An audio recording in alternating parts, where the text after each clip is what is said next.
Thank you very much, my co-panelists, starting with Mr. Nasheed, Mr. Steidl, Mr. Khanna, Prothi and Chaturvedi ji, the ones who are sitting in US. Anybody who's envying them, talking about climate change and sitting in US? No one is envying their position. So, ladies and gentlemen, I think we have met at the most opportune moment of the day because climate change, for at least the people who are in the audience or who are on the podium or who are watching us, are completely devoted to the cause of climate change. And we believe that it is no longer a choice, it is a mandatory coalition which needs to operate, irrespective of what the challenges are. Speaking from the Indian perspective, I've always maintained we have done what we have done, not because of, but in spite of XYZ. And in spite of XYZ, we will continue to perform and continue to commit ourselves to the cause. And when we discuss about coalitions, I think there are, coming from a person with political head, I would say there are two types of leadership.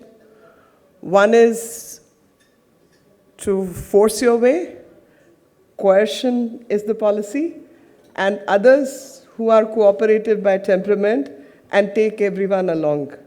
India represents, and I think most of us represent, the second form of leadership, where the cause is to take everyone along, and that is what inclusion is all about. Maybe the situations, the circumstances, and the historical processes, kindness, compassion, philosophy, are all very much part of who we are. And because who we are the basic commitments to ourselves, which help us commit ourselves to go beyond commitment and start performing. And that performance, which is so very deeply needed for the cause of climate, because we believe that all human beings, including me, we all have limited lifespan on this planet. What, when I go away, what happens to this earth? Do I own it? Or is it up to me to destroy it after I'm not there? And my generations to come forward will not reap the benefits of clean, green earth, and they have to face all the disasters, or the humanity itself has to destroy itself. Now, coming from the philosophical background and having the politics of coalition, cooperation at stake, I think Bharat Climate Forum is most opportune right now to take the idea forward. And ideas, when I was listening to Nivriti Raiji's presentation just before before this panel, I was very enchanted with the second slide. And I request her team to play that second slide, because then I could relate whatever was happening in my head to the slide which was the presentation. May I request the team to play that at the background? Now this slide is actually talking about grid and distribution. We all know the grid congestion is happening because the technology which was used at the time when first we were at a stage of evolution and development when we did not have a national grid. And we had excess of electricity production at one place and no electricity at another place, till this grid was formed so that equitable distribution could take place. And we achieved that. We achieved shortage. There is no shortage of electricity per se today. But with every development, with every changing need, the change in technology also is happening. And in my kind of work, which I have done, by God's grace, one has got a lot of exposure in meeting and dealing with people, and especially people from technology, because that's the thing. I'm not a technologist, but I love technology. So in grid distribution, there are some people from countries like Serbia who have done remarkable work. And when we are considering the cost, maybe it's time for us to bring that in consideration. Because if cost is the factor because of which we are not optimizing our need and requirement and efficiency, there are solutions which are low cost but equally high tech as we are to implement those, and by simple sensors and simple cameras, things can be achieved, and that's what we need to work at. Second thing was storage. Now I heard Nivriti Rai speak about storage, speak about lithium, and speak about rare earths, which are not rare, we all know. It's the processing which is rare, and because of that, a paucity is created. But in addition to that, I go back to the indigenization process, and I go back not to the jugaad which happened 2 panels ago. Some people talked about jugaad and said you can't underestimate the value of jugaad, because it is to deliver, the commitment to deliver no matter what the challenges are. And I think that also gives in the resilience aspect of Indians, that no matter what, things got to be done this way, that way, we will achieve that target. So without underestimating that, talking pure science, coming from Indian mind, where I constantly maintain that India has a culture of science.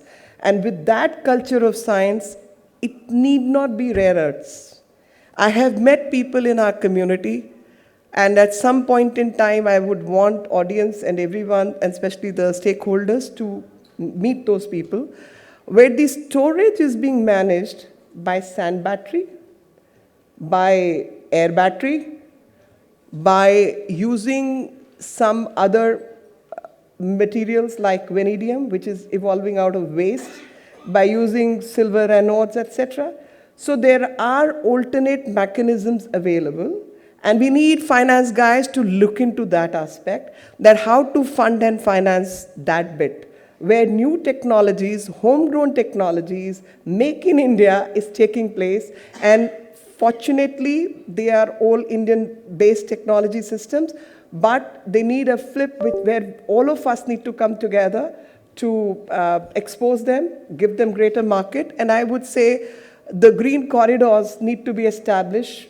The green corridor both ways, both in technological terms as well as coalition terms, that we need to work with all of them and create a showcase system where people can come and showcase their technology, and others, especially the governments or the government-associated bodies, affiliated bodies, need to work with them, and certain percentage needs to be given for promoting such technologies.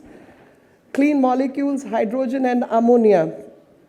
Now, clean molecule, hydrogen and ammonia, I'm sure, e-fuels, we've talked about that there are people who are running their vehicles on water and things, which is available.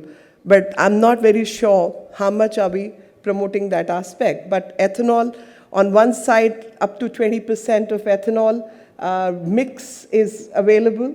But ethanol to the level of pharmaceutical usage, as well as aviation fuel, which should be the next step, we need to invest more. And I'm thankfully working with a group of people who are promoting that. And there are 3 companies who are doing this. I think we need to scale it up and get more people to do this particular part, not only for India, but when I say make in India, I also say make in India for the globe and for the world. And that's where the emphasis has to be. Industrial heat and processes. We've heard some people speak about data centers, energy requirement to increase, aspirational India to cater to the needs of aspirational India. Obviously, consumption patterns will change.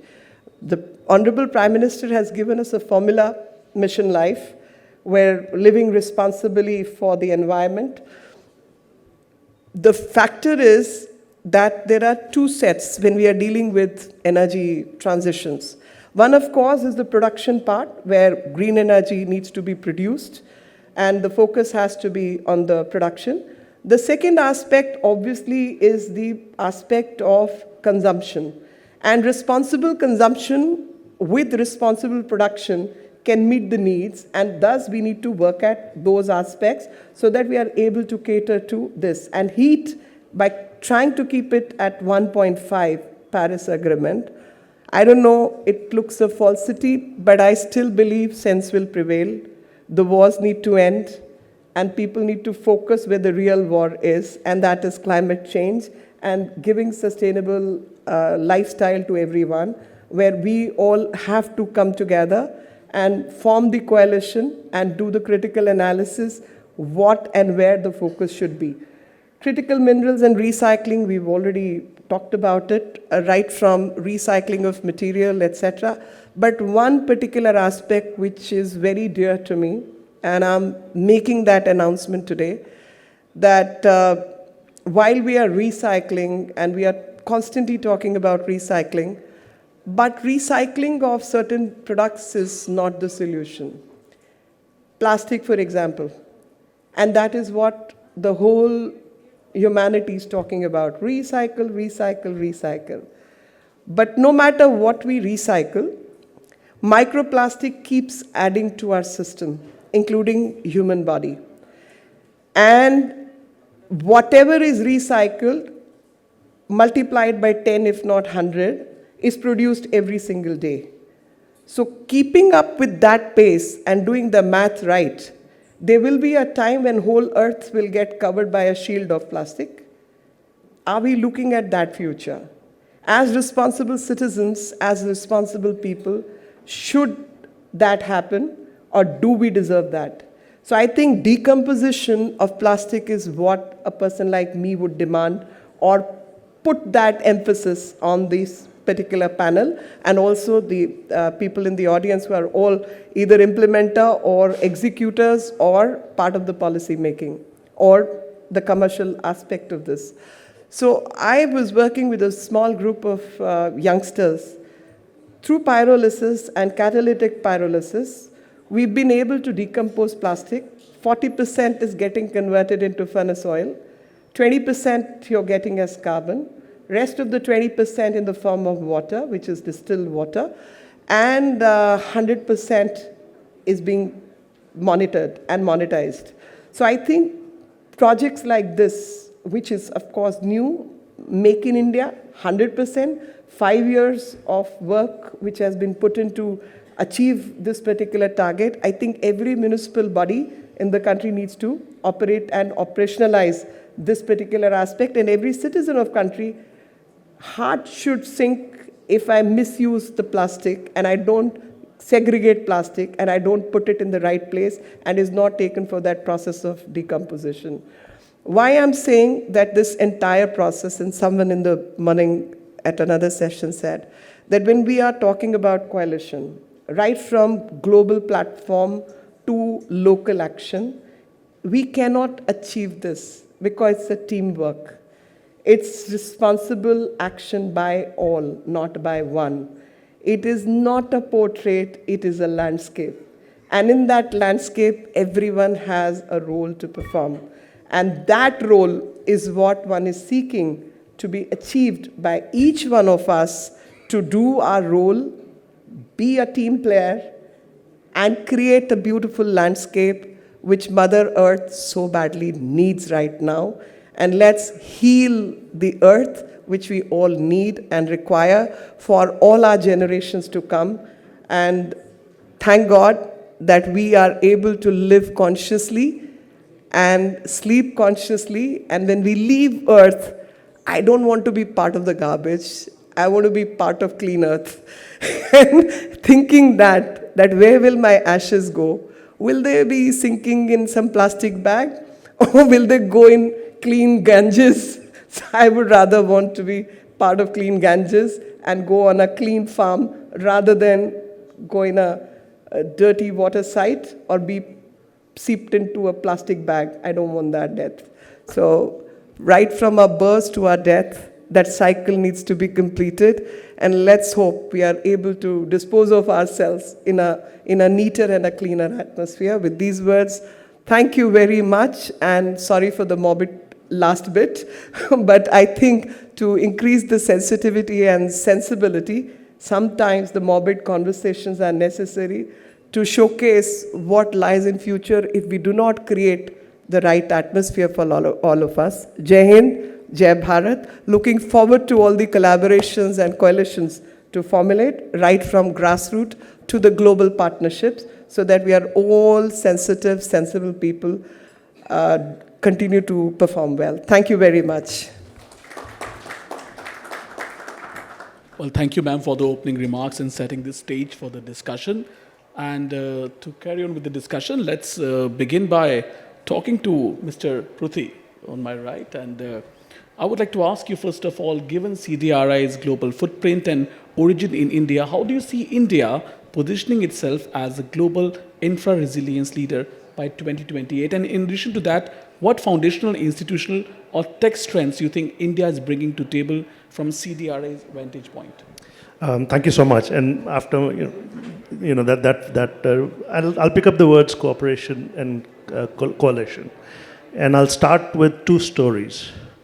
The story of Cyclone Fani, the story of the super cyclone in Odisha in 1999, which killed about 10,000 people and which saw damage in the tune of several $1 billion. 2019, so Cyclone Fani, again in Odisha, saw less than 100 people killed, but property damage exceeded several $1 billion. That's one story. The second story I'll tell you about is I was in Amsterdam about 5 years ago for a conference, and I couldn't take the train from Amsterdam city to Schiphol airport because the temperature was 36 degrees. And I'm talking to a railway person in Delhi and saying, how do we deal with extreme heat? And he started giving me a whole slew of things that the Indian Railway has been doing to address extreme heat. Why do I highlight these two stories? The first one is really about our ability now to use technology to understand how climate change is impacting people has gotten really sophisticated. And it's something that we are now starting to export to the world. When you talk about early warning systems around the world, there's a huge need for technology, huge need to understand how to communicate to people, a huge need to understand how do you save lives, because precipitation patterns are changing, because cyclone patterns are changing, and that's all related to climate. We've already done that in India, and it's something that we really need to now build up the capability to offer to the rest of the world. But the second part of that story is where we continue to lose property because of climate-related activities. When you add up the cost of that damage, it actually can put a dent on our development trajectory. We did a report about a year and a half ago where we calculated that globally we lose about $800 billion of infrastructure every year because of all of these hazards, and that's going to get worse because of climate change. Now we are sitting at a place where we have to build an incredible amount of infrastructure. If we can figure out how to do it right, if we can figure out how do we combine resilience and infrastructure together, we can show that to the rest of the world. We still have to build something like 20 new Bombays of infrastructure just to address our urban need. If we can get that right, the whole African continent is still waiting to develop, right? So to me, the opportunity today is really, can we bring the focus on adaptation, focus on resilience as the development narrative, as part of our development story. If we can do that right, and collaboration is important. I see Professor Tripathi sitting here from IIT, who's focused on AI in cities, use of AI in cities to address environmental issues in cities. If we as a coalition can bring his expertise to the 65 members of CDRI, that's the coalition and cooperation that we are creating. Okay, to your right, I have only 2-3 minutes. I'm trying to keep it. Okay, so we're coming to Mr. Khanna now. Now, International Solar Alliance has long aimed to take India's solar success story global. Now, as DG, how do you see India leveraging its solar achievement by 2028 and to position itself as climate leadership hub for the global south? Thank you. First of all, thank you to the organizers for inviting me. Let me start borrowing from Meenakshi ji's very emotional address that one of the messages from India is about self-confidence. I think the world must understand that they need to take charge of their own destinies. Coming from World Bank, after coming from 30 countries, I do feel a lot of them are looking for others to solve their problems. You need co-creation, you need sahridayata in terms of equals, but a lot of countries will have to take charge of their own. There are also two messages, one is of scale and one is of cost. And let me give you 4 concrete ideas from the solar side that are very important for India to take to the world.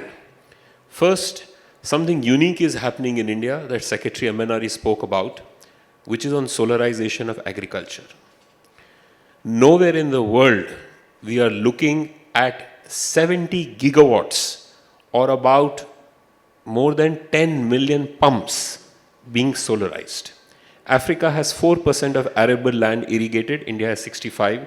They are desperately looking for examples of India of how can agriculture and solar come together for productivity and food security. Second, we are now getting into AI and energy integration. The worlds of AI and energy will be drastically changed in next 10 years, just like Amazon did with retail. And India has a unique advantage of bringing out AI use cases at a fraction of cost of what West is doing in completely radically transforming the way distribution companies and distributed renewable energy is taken. We are trying to prepare a global AI mission for energy in preparation for the AI summit so that this experience of use cases, building capabilities of people and innovation ecosystem can be taken. Third, India must take the lead on problems that are very typical of global south. Let me give you an example. 70% of all buildings in developing world are yet to be constructed. Imagine if we can set up a building integrated PV, which means every tile, every stone has a solar PV built in.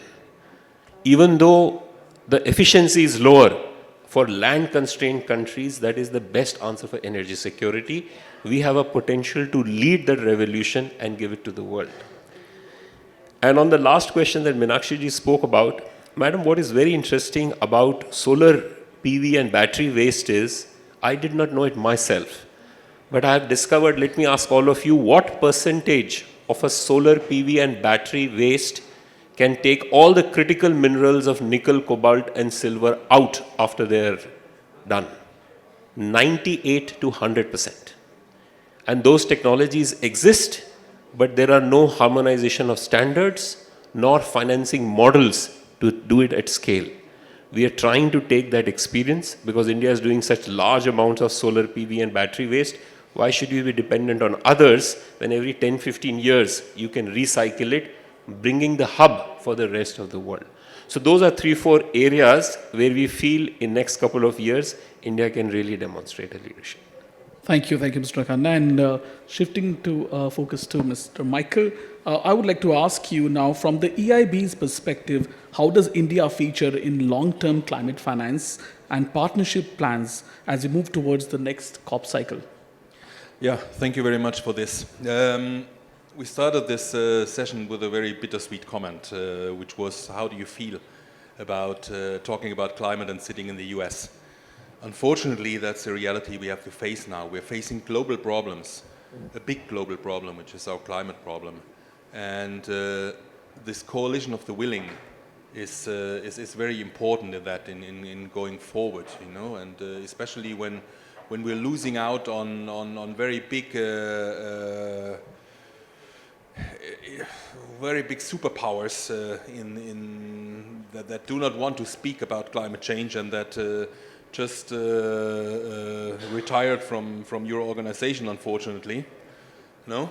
In Europe, and we as the EIB, we're definitely on board with this. We are the climate bank. No, not at all. Not at all. On the contrary. And that's where I'm going to, this coalition of the willing. I mean, this is where we have to work together. Europe and India, right? In Europe, we don't have any shareholders that push us towards going out. On the contrary, they push us to do more.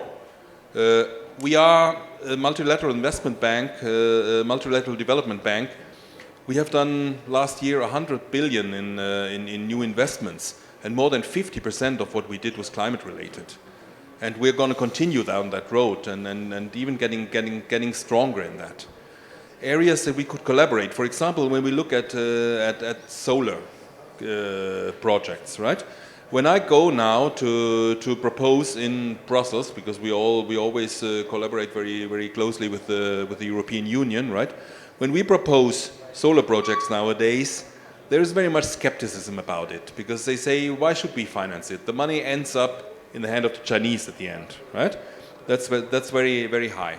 It would be a different story if we could say no. It could end up in a collaboration between European companies and Indian companies. Yeah, and this is a very different story, and I think there's a lot of area for collaboration that can help us moving this really forward. Another topic that I've seen a lot discussed in the last hour is the topic of grids. Yeah, so we're not yet engaged in grid financing in India, but it's something that would definitely interest us, and I think it would be of mutual interest. The EIB is involved in 40% of grid development in Europe. 40% of grids in Europe are done with EIB financing. So we have a lot of know-how in this area. And I think in what we have done in the last year here, we've been very much engaged in urban mobility, building metros and light rails all over the country, where we contribute a lot of expertise that is highly estimated. Yeah, when we talk to the Ministry of Finance here, they tell us, we're not in it for your money. We're in it for your money plus your knowledge, plus your standards, plus your discipline in implementing projects. We have shown that we are able to do that in the area of urban mobility.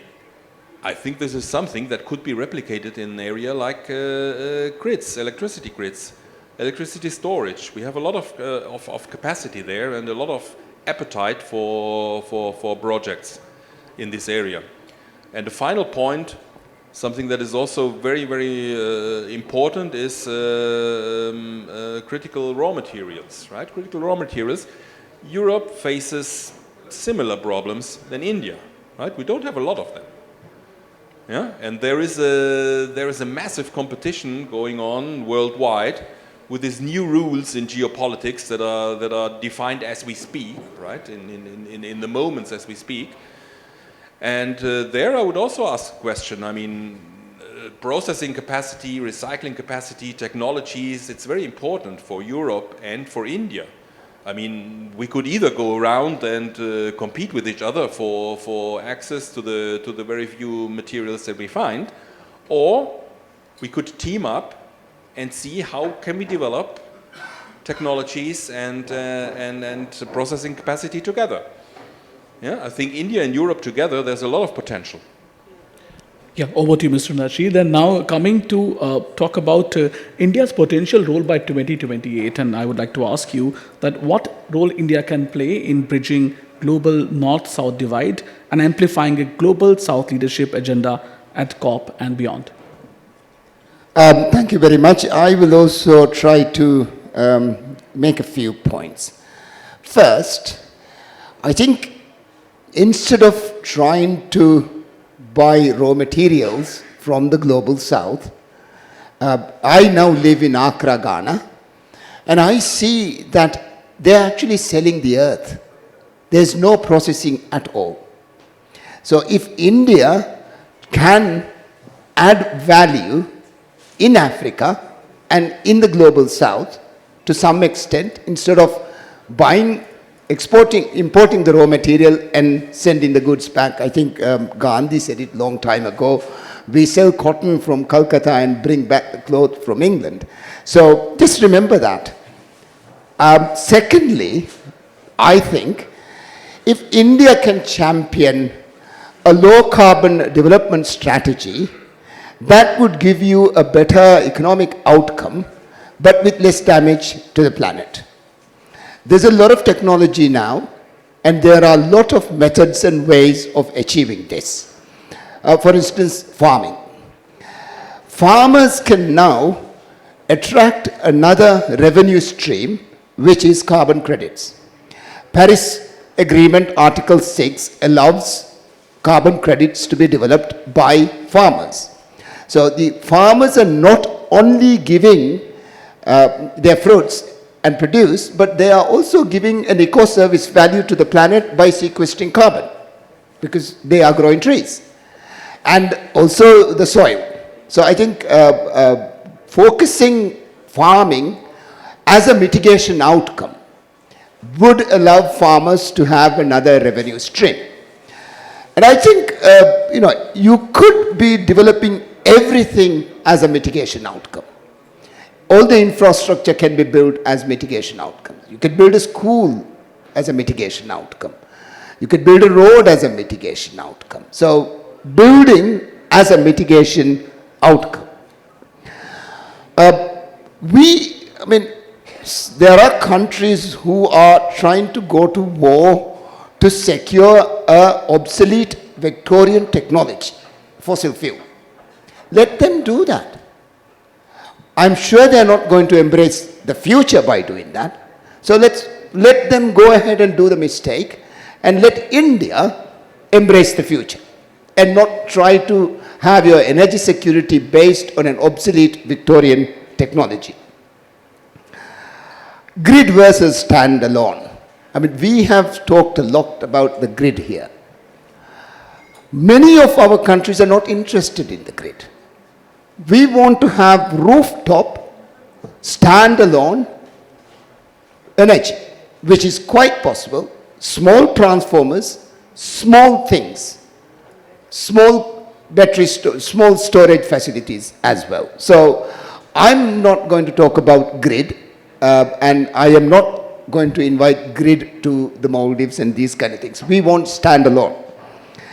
We would like India to think for us. We are seeking a climate resilient coral, because the first to hit would be the coral. And it's already happening.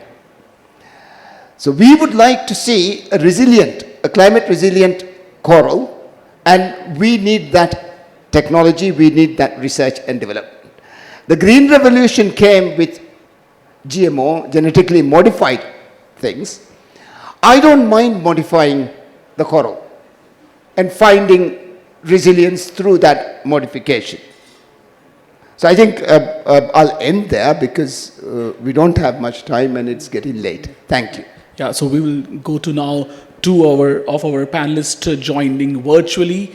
And first coming to you, Mr. Jani, and talking about from a multilateral perspective, how effectively is India translating its national climate priorities into leadership and influencing within global institutions as well? Here, Mr. Jani. Thank you very much. First of all, my apologies for not being there in person. And second, congratulations to CIEU and Bharat Climate Forum.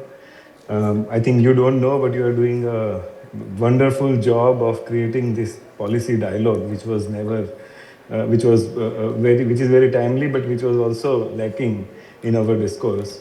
And also congratulations for launching the report. I am sure all of you have read it by now. I am also trying to read it, the blueprint for India's clean tech manufacturing ambition. I think that report also provides us some lead into the question that you have asked. The report aligns the competitiveness and self-reliance so beautifully that it will help us create the domestic value chain in India, and that will also help us align our priorities with global. Let me now come to the question. See, the answer is into do we live up to the way the MDB and the global system is looking at India now? And there is a clear answer that we gave in COP, that India is no more a recipient. India is now a platform which will leverage its own technology, its own ability and its own ambition to help the entire global south. And that is where we have shown that it's not about who commits more, but it's about who does more. And two of our doers in India, Amit and Ashish, are sitting there, who can take our ambition to the globe. And that is exactly the way MDB system should be leveraged by India. we should not look at MDB as just financing mechanisms, but as mechanisms to lower risk for us. So it's not no more only about raising capital. It's about how do we lower the risk and create market for our own value chain to leverage that money. Second, the way MDB system looks at India, and particularly I'm sitting here in one of the largest in DC, is how do we help India align its domestic priorities to the global instruments? And that is where a lot of work that people like Ashish and AIIB and all our systems together can do. How we are doing it, there are many examples already that we have in India. We have been using, for example, guarantees as an instrument, and working with India to leverage much more money. We already know that there is a 1 trillion annually challenge, and Amit today added 800 billion on top of it only for the resilience part, right? So that challenge can't be just settled, or that can't be just settled by using the MDB financing. We need to create a whole ecosystem within the country just to leverage the money and create that bigger and higher part of it. So the way I think India can leverage and work with an MDB system is becoming a platform country which can help clean energy deployment not only in the country but in the global south, which can help amplify the disaster resilience ambition not only for our country but also for the global south, and which can also, one last point which we haven't discussed more is on DPI.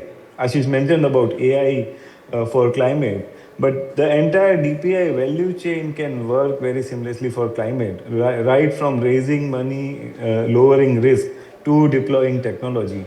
So how do we leverage DPI for climate also? And I'm sure in February we will discuss a lot more during the AI summit.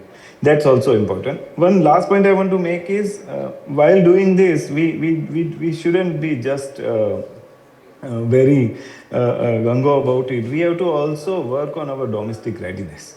And three things are very important in that. One is the interministerial cooperation and coordination, which we still need to work, because climate is not a one ministry job or a one agency job. It's a government as a whole approach, and we have taken that approach and we have successfully deployed that in things like Mission for Life. Everybody work together for Mission for Life, right?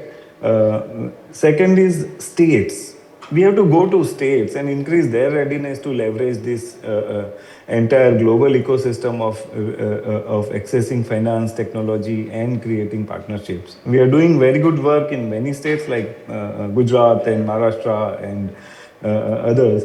We have to gear up for all of our Indian states to work. So, and that is where I think BCF and other platforms should go to states also and create this dialogue and this awareness, which will help. And third is our PSU and project pipeline, which often gets missing. Where are the projects? Where is the pipeline if we want to work faster and work smoother? And that is where I think MDB system can help domestically to work with us. And I think one last point I will make is, while we look at climate as a challenge, we also have to look at the resilient. We have two of the beautiful platforms, ISA and CDRI, and they can help us not only solve domestic challenge but also go global. So resilience is a word which is missing from entire MDB system. We have to, and we advocate it day in and day out on our platform. But we have to advocate resilient infrastructure as one of the most important challenge that has been neglected for years. And that is where India can take leadership. So thank you, and back to you.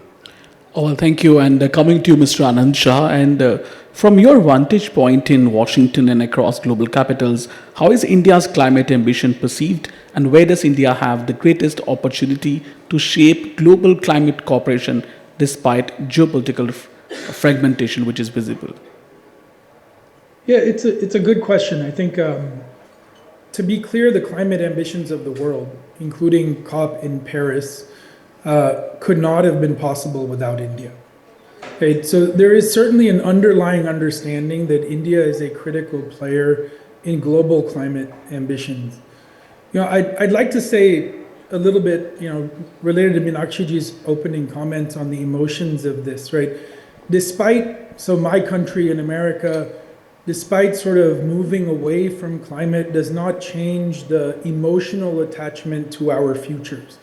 The folks who have invested in climate stay invested in climate because they also feel the same things that many of us do. This to me makes this a very opportune time. It's an opportune time because rather than the West turning away from climate, there are several players that have simply stepped out of the playing field. That doesn't mean the innovators, the makers, the thinkers aren't still working on these topics, and they're looking for a champion, right? The largest economy in the world that people trust, that has an inherent conservationist attitude and a sort of philosophical underpinning of being a global steward is India, right? And that opportunity is one that needs to be embraced. If it were up to me, this is not something that India is doing now, but if it were up to me, I would put in flashing lights everywhere that if you care about climate innovation, you want to deploy climate technologies, you want to deploy money on climate implementation, the place to come is India. Hey, I think that for much of the world, whether that's the private sector, if you look at many of you will see this, but if you look at South Asia, our neighbors, including Pakistan, you look at Africa, the viability of solar and battery, just because of the cost of it, largely coming out of China, has become incredible. I mean, the pace at which people are solving their energy problems into their own hands is amazing. Even true here in America, right? People are choosing climate solutions because they're better than the non-climate solutions, right? They are easier, they're cheaper, they are giving people freedom and independence from grids or other things. Like, these are trends that frankly align with the scarcity mentality of a developing market that has existed for many years. So this idea of taking our knowledge of scarcity and turning that into better solutions than the ones that the rest of the world has depended on for decades is a huge opportunity. Okay? So in my view, that, to answer your question bluntly, I think the rest of the world is hoping India steps up as the champion for this. And I think this forum, the manufacturing plan, are signals of this, is that, hey, if you're looking to collaborate on solutions that are both viable, better for the world, and address this climate concern that many of us have deep down into our gut, the place to go is India. Okay, to you, Meenakshi now. A quick question. India works across different coalitions like BRICS, G20, ISA. Now, how do you see these diplomatic coalitions or partnerships evolving over the next few years to strengthen India's leadership role and bargaining power at COP? Thank you very much. I think two things. One, when I looked at Mr. Prothi's presence and Mr. Khanna's presence, I was very, very happy to see both of them, because the two leaderships which the global south is looking at is definitely low cost energy and sustainable future. So CDRI was, for some vague reason, was created but was lying low. But fortunately, the leadership has changed, and I'm glad that we are taking it forward, because all that money which has gone into development, if that gets to be wasted because of climate change, we need to work at CDRI, and we have to create sustainable future. And going back to what Mr. Nasheed said, that they are looking at standalone solution for energy consumption. I was very happy to meet a young person holding IPs, a whole lot of them in his name, has come back only in 2020, has built a cold storage off the grid, 100% net zero, and taking temperature to -22. Now, that is India's solution. I says, you higher the climate, the atmospheric temperature, greater my efficiency will be. So it's the exchange of heat that he's working at. So interesting enough that you can have the best cold storage operating in Rajasthan and going beyond solar. And what I feel that when it comes to human resource in terms of mental intellectual capacity, sorry to sound pompous, but I think Indians are really, really smart, intelligent people. And that brain power is what is needed to find sustainable solutions for a long time. And fortunately for the world, we are at a good leadership position where leadership is sensitive and sensible, and forming right coalitions is what is needed, which benefits everyone. I mean, imagine a house on a coastal bed, which is 100% net zero, off grid completely, both in terms of sewage and electricity, could be created in 6 lakh to 8 lakh rupees. Should that not be the solution for future? And not only for India, but for the world. That is the solution. So we need, maybe European Bank can come forward to fund that kind of project where countries over a period of time can restructure their debt and a greener, cleaner solution is created out of it. So I think India offers that leadership. A vacuum, going back to the basic rule, a vacuum doesn't stay. Somebody has to take that place.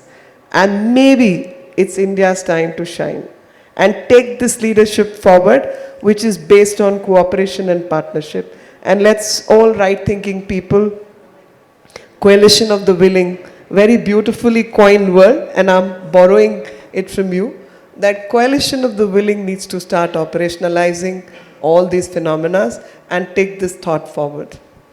Well, with that, I think it's time's up and time to wrap up the panel. Thank you, esteemed panelists, for giving your time, sharing thoughts with us. Thank you once again.